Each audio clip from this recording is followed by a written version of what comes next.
আসসালামু আলাইকুম রহমতুল্লাহ। কেমন আছেন হুজুর? তো আপনি এই পরিবেশে কেমন স্বাচ্ছন্দ্য বোধ করতেছেন? মাদ্রাসা এবং পাটি এলাকার পরিবেশ, বিশেষ করে চারিগ্রামের পরিবেশ অত্যন্ত সুন্দর। দেশের বাতাসটা আরও সুন্দর।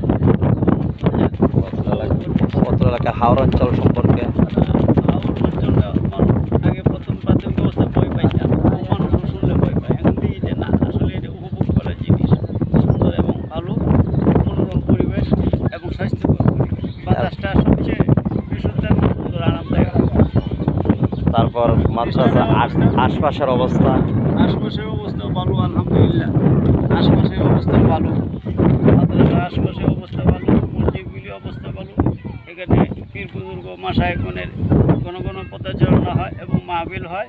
হ্যাঁ, তাদেরকে যদি সার্ভিস দেওয়া হয় তো বাড়ি এলাকা আরও উন্নত হবে ইনশাল্লাহ। বিশেষ করে বাড়ি এলাকায় সম্পদ যেমন হামিদ সাহেব ছিল, এরকম আরও হামিদ সাহেব হাজারো হাজার আছে। তারা আস্তে আস্তে প্রজন্ম বর্তমান হতে থাকবে। আর আমাদের এলাকার গ্রামগঞ্জের অবস্থা আলহামদুলিল্লাহ ভালো লাগেনি। আলহামদুলিল্লাহ। তো মাদ্রাসা নিয়ে কিছু কথা বলেন।